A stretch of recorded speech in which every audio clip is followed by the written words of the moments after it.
That said, not every time people want to go into the Smithsonian Museum with their 7-year-old kid, they want to be consumed by victimhood in every single display. It's not victimhood, don't bother. Hey guys, welcome back to the channel. Today we're diving into a heated segment from Abby Phillip show on CNN, where former Republican leader Joe Borelli, Dr. Cornel West, and Franklin Leonard clash over how America tells its own story, especially when it comes to slavery.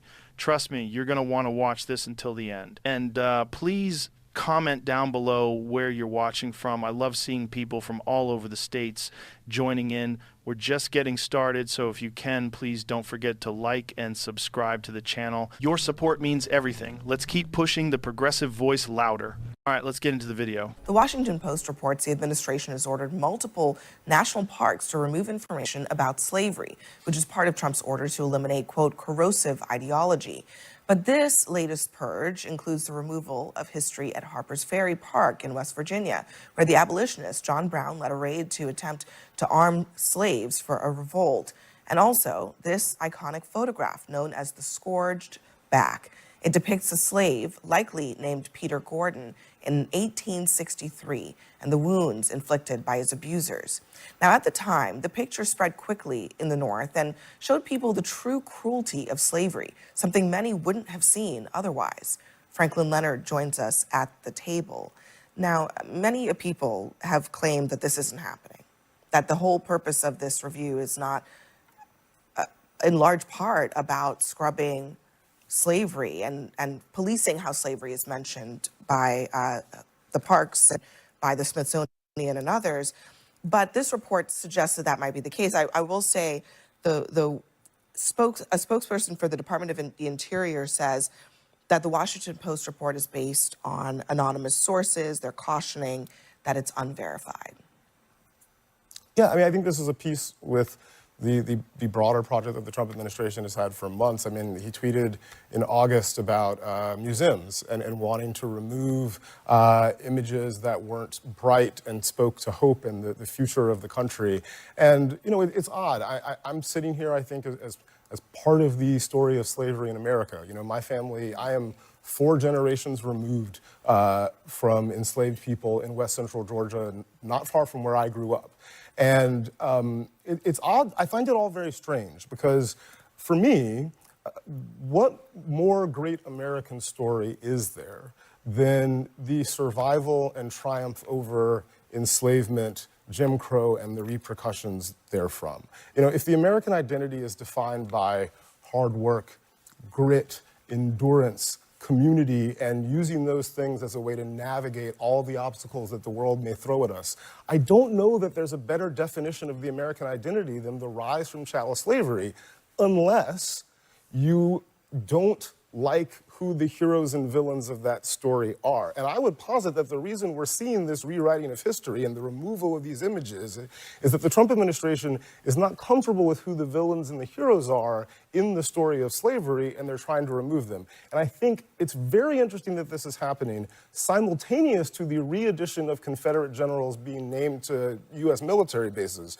Because when those two things are simultaneously happening, it seems pretty obvious what the narrative thrust of the story is at least being attempted here. I also think that it leads to some questions about just what is the federal government, what is the president, not even the federal government, what is the president doing, tinkering in the National Park Service's exhibits? Who took Teddy Roosevelt off of the museum? Well, I'm just curious. Who threw Christopher Columbus's statue in the water in New Jersey? I mean, wasn't the president. Was it the president? Well, okay, but who got rid of Teddy Roosevelt in the Museum of Natural History? No, I mean, he was asking, the president of the United States, and he can't be there. We don't like that statue. So it swings. My point. So I agree with Wait. every word that came out of your mouth. I'm not familiar with this story. It wasn't, Yeah, actually, I don't in know the fact, the answer. president of the United States. Well, I know. Put it this way: I know Joe Biden didn't say, "Hold on." That's a president of the United States. We're not removing his statue. I mean, I think it's a legit question because, like, I think that's part of the conversation here. The horrors of slavery. I think it's a question: should the president actually be doing that? Well, did you say though in the beginning of the story we're not 100% sure if this is actually happening, or did I mishear you? They're saying they're reporting that. is right. So we don't I'm even saying, know if this I'm is a saying fact. that they're saying that it's unverified, but we do know two things. One, We know that Donald Trump has said that he thinks slavery is overemphasized in the Smithsonian. He said as much explicitly in a tweet. All right, let me just say this straight up. In my opinion, this is dangerous, like genuinely dangerous. Because once you start deciding which parts of history are too uncomfortable to display, you've already started rewriting it. And that's how societies forget. We're not talking about some random painting or outdated sign. We're talking about documented, factual evidence of slavery, the real scars, the real faces. The photo of Peter Gordon's back, the scourged back, that image wasn't just history, it was proof. It forced people who didn't want to believe the cruelty of slavery to finally see it. Erasing that from public view isn't about moving on. It's about denial. And in my opinion, that kind of denial doesn't make America stronger. It makes it more fragile. Because a country that can't face its own past can't grow from it. It's like trying to heal a wound while pretending the blood isn't there. Franklin Leonard nailed it when he said, unless you don't like who the heroes and villains of that story are. And I think that's exactly what's going on. There's a group of people who don't like being reminded that the heroes in that story were black, enslaved, and brave, and the villains were the people who kept them chained. That truth makes some folks deeply uncomfortable, and instead of confronting that discomfort, they'd rather erase the evidence. And honestly, I find it wild that this is happening while Confederate generals' names are being brought back to U.S. military bases. Like, how can we be removing reminders of slavery while literally restoring tributes to people who fought to preserve it? That's not honoring history, that's flipping it upside down. In my opinion, preserving these stories isn't about guilt, it's about truth. Every country has darkness in its past. Germany teaches about the Holocaust. South Africa teaches about apartheid, because the lesson is never forget. The lesson is never again. So yeah, if we start sanitizing slavery out of our national memory, that's not patriotism, that's historical amnesia. And that's the first step toward repeating the same mistakes all over again. The other thing is that he issued an executive order that is to that point. And here's a statement from the Park Service that says, interpretive materials that disproportionately emphasize negative aspects of U.S. history or historical figures without acknowledging broader context or national progress can unintentionally distort understanding rather than enrich it. So they are looking to change some of these historical, posters and placards. And I think the question remains, is this something that the president should be doing? And why is he so fixated on slavery?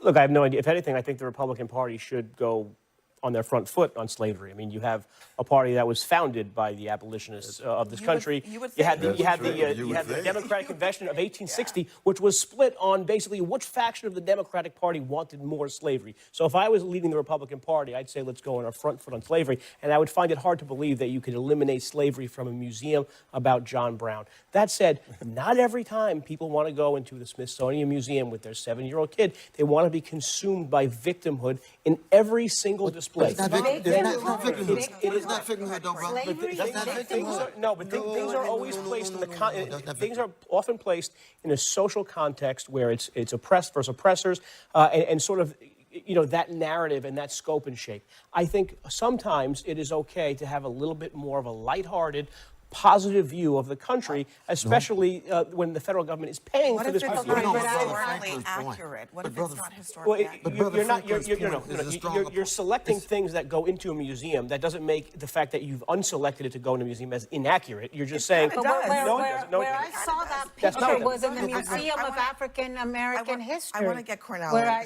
John Brown. That was No, but I just want to say, Brother Joe, see, Brother Franklin's point was this, that we black people, it's true for poor people, working people, whoever, have never been solely victims. When you're victimized, that doesn't mean you're solely a victim.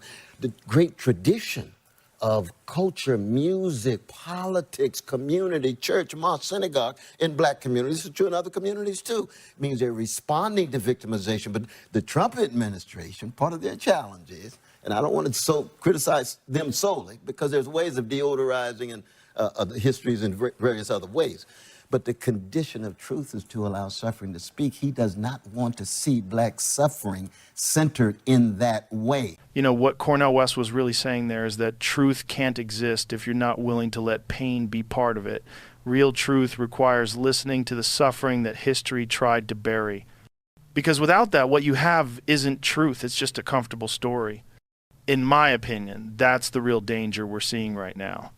When people start saying history is too negative or that we should focus more on the positive parts, what they're really saying is they don't want to face what actually happened. They want the version of America that makes them feel proud, not the one that makes them think. But truth doesn't exist to protect our feelings. It exists to set things right. Painful stories are not anti-American. They are American. The songs, the art, the movements for freedom, all of that came from people who turned suffering into strength. That's what this country's most powerful legacy really is. And when we erase that pain, when we silence those voices, we don't make the nation look stronger, we make it hollow. Because a country that hides its wounds never really heals them. That, to me, is what it means to let truth live, to let the suffering speak instead of covering it up. Only when we face it honestly can we say we've grown from it. Part of the challenge of our country has always been the vicious legacy of white supremacy. But as far as we know, he's not removing anything about black culture from the Black History Museum. He's not removing anything about black music from the Black History Museum. No, But if he's not talking about he's scared of slavery. But he's not talking about the sources of that culture. He's removing where that culture came from. And so if you don't have the history of where that culture came from, if you don't have the photo of the whipped back, you don't understand, you can't contextualize the joy and the triumph that is black culture in the decades and centuries that followed. And I think that, again, I think if you want to talk about heroism and the American identity, what better, look, I'm biased. I'm the descendant of enslaved peoples. But what better story of the American identity is there than we survived one of the greatest moral evils ever perpetrated on earth and have found joy and triumphed here in this country. And love for this country. Exactly. And you can't tell that story without telling the first part. Yeah. Because otherwise, it's just entertainment. Not to mention that there's still so many people who don't know what happened, don't know these facts. I was perplexed. First time I went to the to the Museum of African American History, by the amount of people who told me they did not know who Emmett Till was. People in my life who had not heard about Emmett Till. So we need to have the historical truth. All right, let's leave it there. Next for us, Don. You know what really stands out to me in that last part? It's the reminder that you can't celebrate black culture without acknowledging where it came from. In my opinion, that's the biggest truth people keep trying to skip. You can't talk about the beauty, the music, the strength, the joy, without first talking about the pain that gave birth to all of it. If you erase the suffering, then the triumph loses its meaning. It becomes entertainment instead of history. That's what Franklin Leonard was saying when you take away the story of slavery. When you remove something like that haunting photo of the man's scarred back, you also erase the context for everything that came after. The gospel, the blues, the soul, the activism, all of that came from people who turned pain into power. And that part about people not even knowing who Emmett Till was, that's heartbreaking because it shows exactly why we still need to teach this history. Emmett Till wasn't ancient history. His mother was still alive not long ago. What happened to him changed the entire direction of the civil rights movement. In my opinion, the fact that so many people today have never even heard his name shows how fragile our collective memory really is. That's what happens when we start softening history. People grow up without understanding how we got here or why things still feel broken. You can't heal a wound you refuse to see.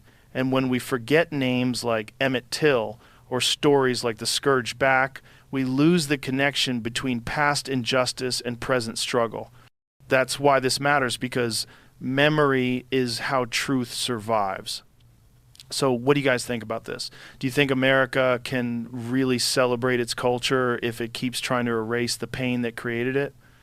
I'd love to hear your thoughts down in the comments. Let's talk about it. And hey, if you made it this far, don't forget to hit that like button, subscribe to the channel, and turn on notifications so you don't miss the next video. Thanks for watching, and I'll see you in the next one.